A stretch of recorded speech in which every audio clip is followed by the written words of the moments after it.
60 Miles East is, it's about local identity. It's about being from Riverside at a certain time. By definition, 60 Miles East is a term that indicates that we're kind of outside, out here in the Inland Empire. And we kind of have to make do things a little bit differently. So 60 Miles East is just kind of a document of, that very late 80s to very early 2000s when we were, doing it ourselves and building a scene out here. All the great bands and people and photographers and everything that came out of that time and era. Awesome, nice. I grew up here in Riverside. I was in the hardcore punk scene growing up in the 90s, and my friend Ken Crawford, who him and I grew up together in that scene, we decided that we had all the right contacts and knew all the right people to put together a museum exhibit that showcased Riverside's underground punk, hardcore, and ska music scenes from basically the late 80s through the early 2000s. Okay. It's almost impossible to abandon something when you've helped build it, and even seeing that the people in these pictures, now their kids are playing in bands, and now there's like a new generation of it's just continuing on, so it's awesome. Yeah, sure, my kid's in a band now too. A lot of these guys we talk to, their kids are in bands, and a lot of them are still in bands. Mm-hmm. It's just you don't put all that effort into something to learn an instrument, to write songs, to tour, to do all of that stuff, and then just quit it. Mm-hmm. It doesn't even make sense. It's not a rational thought. When you build something, when you put your love into it, you don't stop loving it. You love it for your whole life, and that's why these people who are in their mid 50s still it's not nostalgia. It's not, hey, I'm looking back at something. They're still existing in a culture that they built. Mm-hmm. This isn't. It's not history worship. It's not nostalgia. It's existing in a culture that they created, mm-hmm. And there is a big difference between that. Yeah. So there's a lot of awesome pieces up here today, a lot of notable figures that have really come together to build this punk scene. You're one of the ones that definitely stands out, and that's not only because of your success with Blink-182, but for your ties with 98 Posse. Looking back, can you tell us how it feels to see all these memories up on the wall? I think when something's happening at the time, you never even think about anyone talking about it later. Mm-hmm. You know what I mean? Yeah. At the time, especially like my time with 98, you would just see Bill put his head down and work. He was like a workhorse, kind of along with my dad, like gave me the drive that I have. But like, I just knew there was shows 4 days a week, and he was either doing it at the barn, the Orange Show Pavilion. There's a rave here. There's a nightclub here. I was there to help do anything Bill needed me to do, whether it was like, flyer events or take tickets at the door of the barn, listen to demos. Like, I just loved being at the barn. It was my second home. Nice. So 98 Posse, definitely an integral part of this exhibit. Can you tell us what the sort of original mission and the sort of mindset was when 98 Posse began? For 98 Posse, for Barn Days, I can't really speak to the beginning because I wasn't around in the beginning, mm-hmm. But for Barn Days, for our live music venue, Bill Fold, founder, owner, I assisted him for well over 10 years, there for the entirety of the barn. But our goal was to have an all-ages venue for everybody, not just for older punk rock kids, but for the young kids, and make it affordable. Mm-hmm. So our mission was, $5 shows, nothing more than $10 shows. And we did that for the duration of us being at the barn from 96, I think it was, all the way through 2000. We had multiple shows a week, and the most expensive show probably there was maybe $12. Yeah. So we try to keep it affordable for everybody. It was nice. All about having fun and being able to see live music. I mean, when talking about punk rock in Southern California, everyone's going to bring up OC or LA, but this is an exhibit that spotlights Riverside. So what does Riverside's place mean in the story of Southern California's punk rock? Yeah, I mean, I think you'll see that a lot of these bands are from, some of these walls that are from Riverside venues. Orange County biggest venue in the 90s was probably Showcase Theater in Corona, which is in Riverside County. That's all the Orange County bands played there a lot. It was a great place to play. But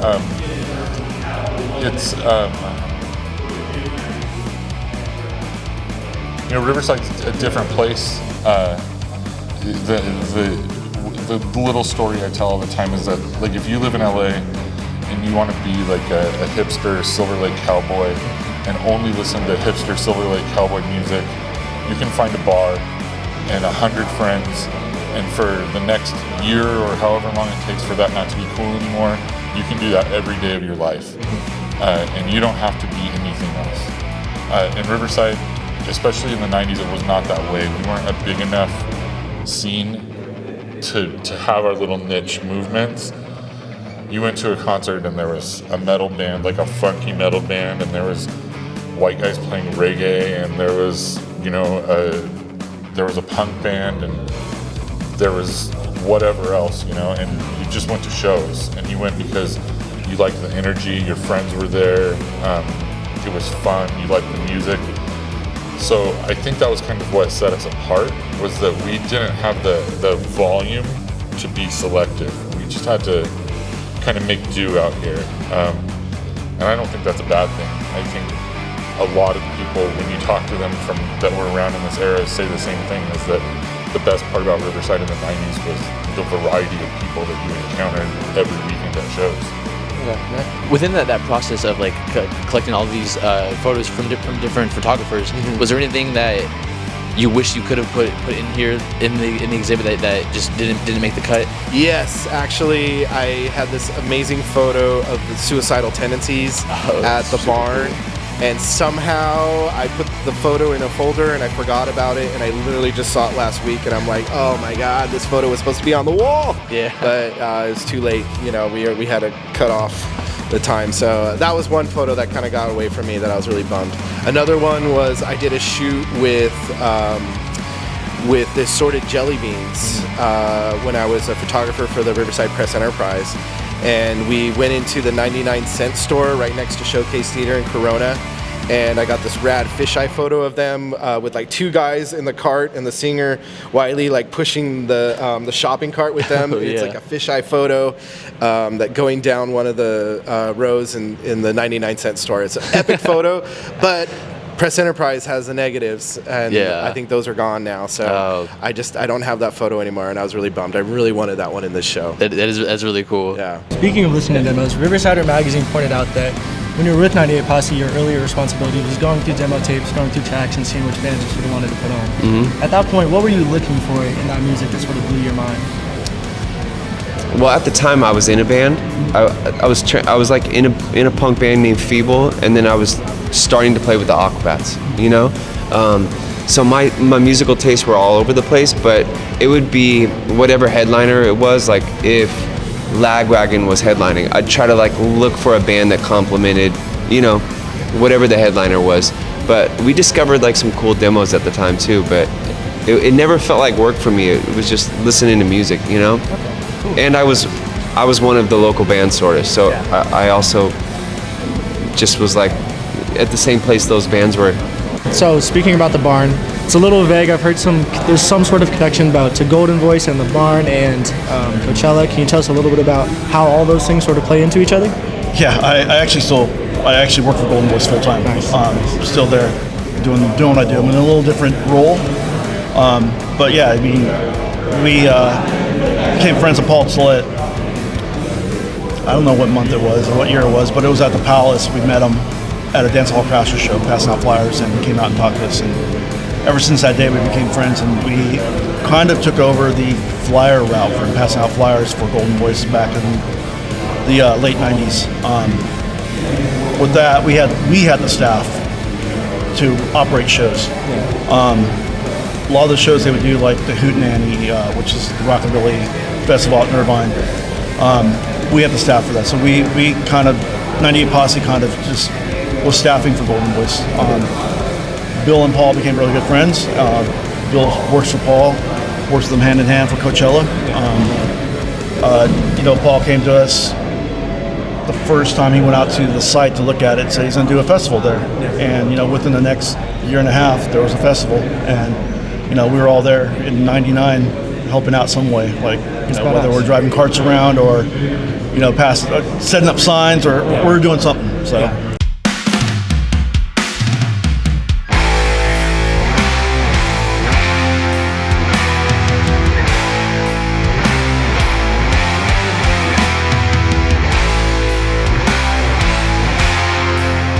Do you have a personal favorite piece in the exhibit? Let's see here.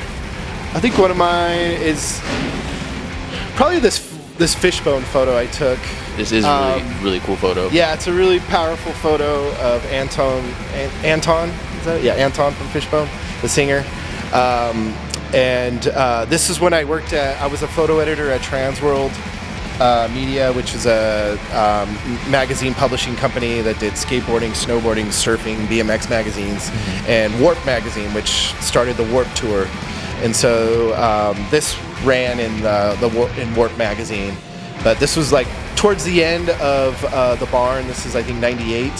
So this is right before the barn closed for shows in the 90s. But it's just a really powerful photo of him sticking out his arm like that and the fans going off. I just love this shot. Yeah, you can definitely feel like the energy in the photo. You do, you know. And that was the thing with the barn, is I shot everything with a fisheye lens. Yeah. So if you look, like all these are shot with a big bubble fisheye lens, because I'm like right in their faces, you know.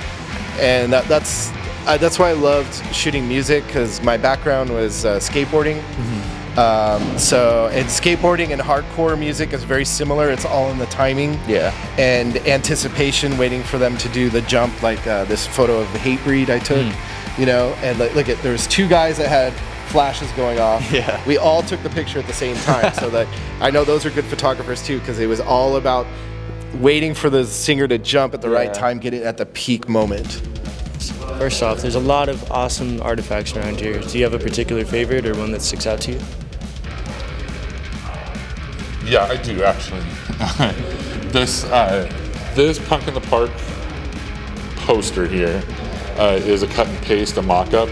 So it's actually two actual drawings pasted together to make that T-shirt design. Rob, the artist, we met him recently. A really, really cool guy. And the show was an epic show. I remember going, you know, it was 1994, so I just turned 16 at that time. Voodoo Glow Skulls, Face to Face, Guttermouth. I was into kind of heavier and harder music by then, listening to a lot of hardcore, but it was an amazing time.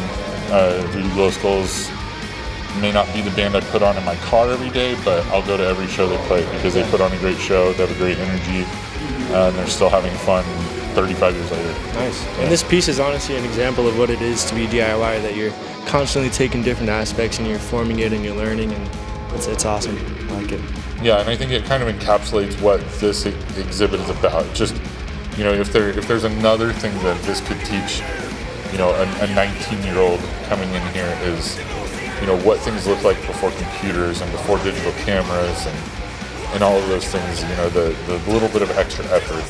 Obviously, it wasn't prohibitive. We still did it. It's all that we knew, but there were some effort. There were some efforts that had to be made that you don't have to do anymore with desktop publishing software and all that. It's just much more, you know, direct now. Yeah, 100%. Last question for you. 99, you opened Famous Stars and Straps in Riverside.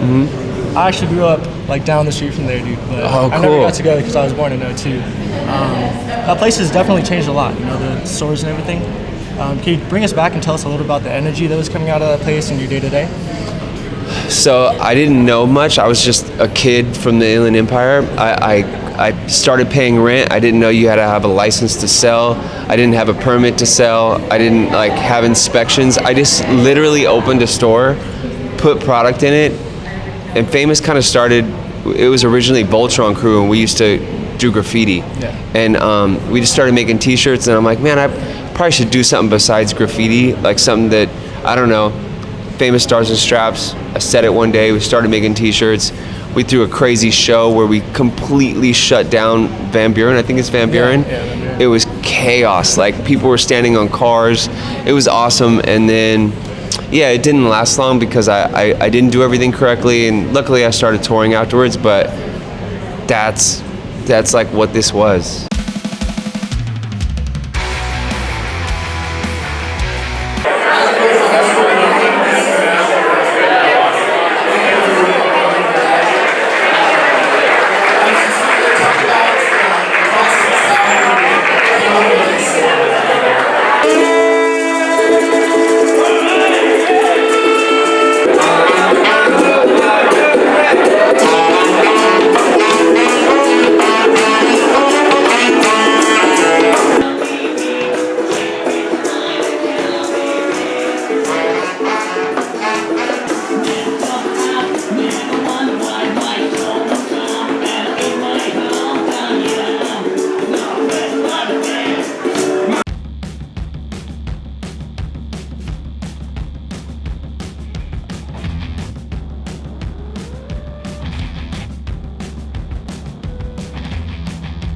Yeah, if you can come down to the Riverside Art Museum, the show opens November 1st and it runs through April 12th.